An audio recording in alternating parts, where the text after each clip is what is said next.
O cerco está total. Um ciclone mantém 16 estados em alerta para chuvas intensas neste sábado. E o norte de Minas Gerais e norte do Espírito Santo estão sob risco de chuvas extremas. Enquanto isso, o setor leiteiro brasileiro teme o fim com o acordo Mercosul-União Europeia. Indústrias alertam que leite pode virar moeda de troca. E estudo da DSM aponta contaminação por micotoxinas em 83% das amostras de grãos e ração analisadas em 2025. É cerco climático, comercial e sanitário. Tudo ao mesmo tempo. Inscreva-se no Agro Radar Brasil e deixe seu like agora. Eu vou te mostrar como o ciclone coloca 16 estados em alerta para chuvas extremas. Vou revelar por que setor leiteiro teme acabar com o acordo Mercosul-União Europeia. Vou explicar que 83% das amostras de grãos e ração estão contaminadas por micotoxinas. E vou te contar que Safras em Mercado cortou previsão da safra de soja por problemas no Rio Grande do Sul. Você precisa entender essas 4 conexões agora. A atuação de ciclone nas proximidades da costa brasileira mantém 16 estados em alerta para risco de chuvas intensas neste sábado, 28 de fevereiro. Segundo informações do Meteorred, embora parte do país tenha previsão de tempo firme, o sistema ainda favorece formação de áreas de instabilidade. Nos últimos dias, as chuvas provocaram alagamentos, deslizamentos de terra e transbordamentos de rios em Minas Gerais, São Paulo e Rio de Janeiro. E a tragédia em Minas já deixou 64 mortos. Esse produto que está aparecendo agora na tela eu estou usando aqui onde moro e estou gostando muito. Realmente foi uma boa surpresa nessas últimas semanas e eu tenho certeza que você vai gostar, então toque agora nele e peça o seu. Neste sábado, o ciclone avança em direção ao Oceano Atlântico, mas ainda será capaz de manter o corredor de umidade ativo, o que sustenta risco de chuvas intensas em parte do país. O Brasil deve registrar tempo mais firme na região sul, em boa parte do sudeste, e em Mato Grosso do Sul. Em contrapartida, há previsão de chuvas extremas no norte de Minas Gerais e no norte do Espírito Santo.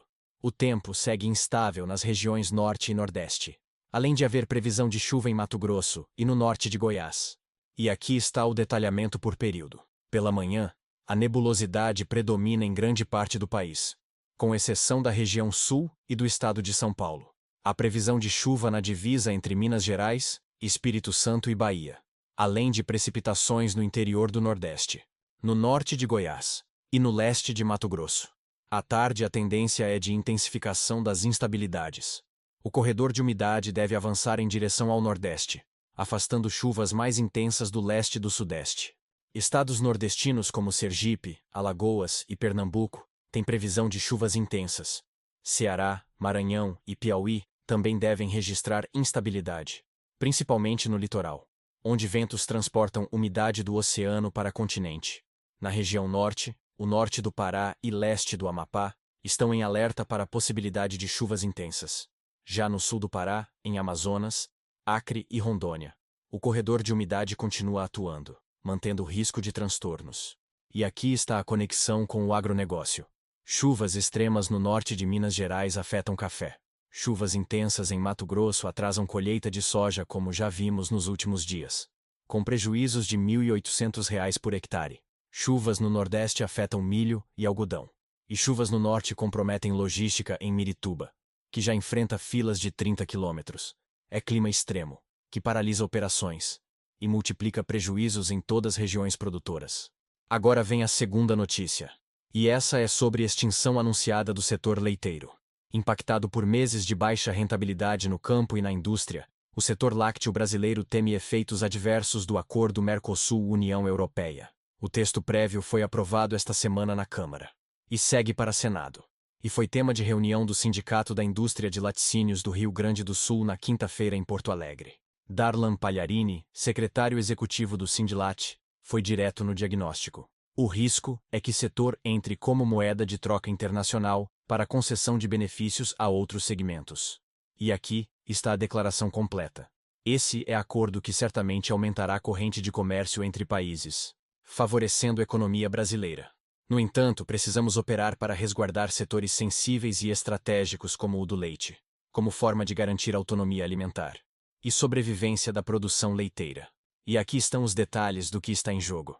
Pelo acordo, está prevista a redução de tarifas de importação para diversos setores. A política prevê desoneração entre países dos dois blocos econômicos por até 18 anos. Prazo que varia de acordo com o produto. Para setor leiteiro, isso significa a abertura do mercado brasileiro para leite europeu, altamente subsidiado, produzido em escala industrial, e com custo artificialmente baixo por causa de subsídios massivos da União Europeia. E o produtor brasileiro não consegue competir, porque a União Europeia subsidia a produção leiteira pesadamente, enquanto o produtor brasileiro opera sem subsídio, com custo de produção alto, energia cara, insumos caros e rentabilidade baixa. Se o mercado brasileiro for inundado por leite europeu subsidiado, a produção nacional quebra. É morte anunciada, que o governo brasileiro está negociando, em troca de acesso a mercados para carne e soja. É leite como moeda de troca. E Darlan Palharini deixou claro: o acordo é inevitável. Precisaremos que o governo crie salvaguardas como existem hoje na União Europeia, concedendo subsídios ao setor produtivo que favoreçam competitividade local frente aos importados, ao lado de ações já existentes como mais leite saudável. É pedido de proteção, para que o setor não seja sacrificado, em nome de interesses de outros segmentos do agronegócio. Mas até agora o governo não garantiu salvaguardas suficientes. Agora vem a terceira notícia. E essa é alerta sanitário devastador. Estudo da DSM-Firmenich aponta contaminação por micotoxinas em 83% das amostras de grãos e ração analisadas em 2025. É número brutal, que mostra que praticamente toda a cadeia produtiva está exposta a toxinas fúngicas. Augusto Heck, médico veterinário e gerente de micotoxinas da DSM, detalhou os dados. Na América do Sul, 76% das amostras com risco. No Brasil, a fumonizina está presente em 87% das amostras, principalmente milho e rações. E aqui está o que são micotoxinas. São toxinas produzidas por fungos. A fumonizina especificamente bloqueia a síntese de enzima super importante no metabolismo de lipídios dos animais. Ao bloquear essa enzima, ocorre acúmulo de substâncias tóxicas em órgãos importantes: fígado, rins, pulmões. Dependendo da dose e duração da exposição, os animais podem ter problemas subclínicos, que roubam performance e eficiência econômica, até situações mais críticas de enfermidades, que terminam acarretando morte desses animais. E Augusto Heck foi claro na regra fundamental: não é se tem ou não tem micotoxina, é quanto tem. Porque sempre tem. Sempre vai ter. É condição inevitável, que depende de umidade, temperatura, infestação de pragas na lavoura, presença do fungo por más práticas agrícolas.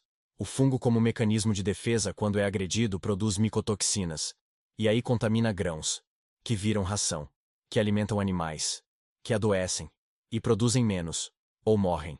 E tem a classificação. Micotoxinas de lavoura são 95% do total. Fumonizina, deoxinivalenol, zearalenona. São produzidas quando condições adversas se reúnem na lavoura. Micotoxinas de armazenamento são 5%, como a aflatoxina. Quando não se controla adequadamente a aeração da massa de grãos, temperatura, umidade, secagem. É falha em toda a cadeia, do campo ao armazém, que resulta em contaminação massiva, de 83% das amostras. E aqui estão as medidas de mitigação. Ser criteriosos na escolha dos fornecedores de grãos. Monitorar teor de micotoxinas dos grãos. Direcionar grãos com micotoxinas mais elevadas para categorias menos sensíveis. E adotar aditivos antimicotoxinas eficientes. Augusto destacou que no mercado de suínos e aves isso é praticamente ponto não negociável. Todos no meio produtivo utilizam aditivo antimicotoxinas, porque não tem como garantir indicadores-chave de performance sem mitigação. E todas as espécies de interesse econômico sofrem. Aves, suínos, gado de corte, gado leiteiro, aquacultura. Augusto foi enfático. Pelo alto rendimento das espécies para a produção animal, não existe uma que não seja sensível às micotoxinas. Mente quem diz o contrário.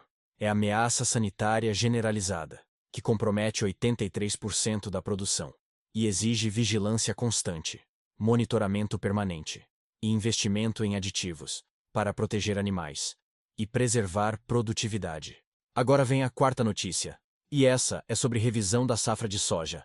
As safras em mercado reduziu previsão para a colheita de soja do Brasil, de 179,28 milhões de toneladas para 177,72 milhões de toneladas, corte de 1,56 milhões de toneladas.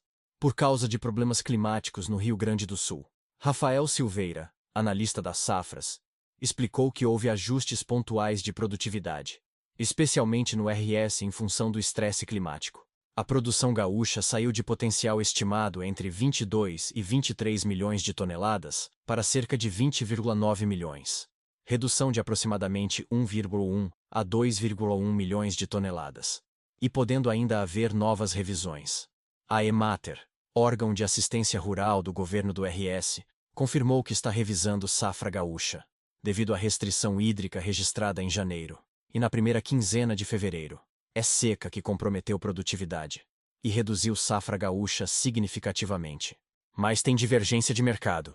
No mesmo dia, o Rabobank divulgou projeção mais otimista, de 181 milhões de toneladas, alta de 2 milhões versus previsão anterior. Marcela Marini, analista do Rabobank, argumentou que outros estados estão compensando problemas no Rio Grande do Sul, onde colheita está apenas começando, diferentemente de Mato Grosso com mais de 65% da área colhida na semana passada. É divergência técnica, que mostra incerteza sobre tamanho real da safra, e tem um impacto nas exportações. A Safras and Mercado estima queda de 3% na exportação do Brasil em 2026, em relação ao ano passado, para 105 milhões de toneladas, enquanto o Rabobank indicou 112 milhões de toneladas. O motivo da queda é geopolítico. A China deve ampliar compras de soja dos Estados Unidos e, possivelmente, reduzir volume adquirido do Brasil. Ano passado, quando Pioneer estava em guerra comercial com China, país asiático focou compras no Brasil. Com trégua, chineses frequentam mais mercado norte-americano. Rafael Silveira alertou que o movimento ainda não está confirmado. Dependerá do desempenho das vendas americanas da nova safra no segundo semestre. Mas a revisão com corte de 1,56 milhões de toneladas gera impacto negativo nos estoques finais brasileiros, agora projetados em 14 milhões de toneladas. Silveira ponderou que ainda assim trata-se de nível elevado e confortável, e para a produção de farelo e óleo, não houve ajustes neste momento. Agora eu vou conectar as 4 notícias em um cenário único. Produtor brasileiro enfrenta ciclone que coloca 16 estados em alerta com chuvas extremas. Enfrenta acordo Mercosul-União Europeia que pode acabar com o setor leiteiro nacional. Enfrenta contaminação por micotoxinas em 83% das amostras de grãos e ração. E enfrenta revisão para baixo da safra de soja por problemas climáticos no Rio Grande do Sul. É cerco total. Climático, comercial, sanitário e produtivo. E tem mais. Enquanto o ciclone causa 64 mortos em Minas Gerais e paralisa colheitas. Governo negocia acordo que sacrifica leite sem garantir salvaguardas. Micotoxinas comprometem saúde animal e produtividade em 83% das amostras. E China sinaliza que pode reduzir compras de soja brasileira em favor dos Estados Unidos. É tempestade perfeita, que atinge produtor de todos os lados e exige gestão profissional máxima para sobreviver. Eu quero saber de você. Você está em área de alerta do ciclone, conseguiu colher ou está travado pela chuva? Você é produtor de leite e está preocupado com o acordo Mercosul-União Europeia. Você monitora micotoxinas nos seus grãos e ração. Deixa nos comentários sua situação. Vamos trocar informação porque cerco está total. E produtor precisa se proteger de todas as ameaças simultâneas. O que fica absolutamente claro neste sábado, 28 de fevereiro de 2026, é que o agronegócio brasileiro enfrenta cerco total. Ciclone atinge 16 estados com chuvas extremas no norte de Minas Gerais e Espírito Santo. Setor leiteiro teme extinção com acordo Mercosul-União Europeia sem salvaguardas. Estudo aponta 83% das amostras de grãos e ração contaminadas por micotoxinas. E safra de soja é revisada para baixo com corte de 1,56 milhões de toneladas. Gestão profissional e vigilância máxima são essenciais para a sobrevivência. Se você chegou até aqui, inscreva-se no Agro Radar Brasil, ative as notificações e compartilhe esse vídeo. Cerco total. Ciclone atinge 16 estados. Fim do leite nacional. E 83% da ração contaminada. Informação de qualidade é sua proteção. Até a próxima análise.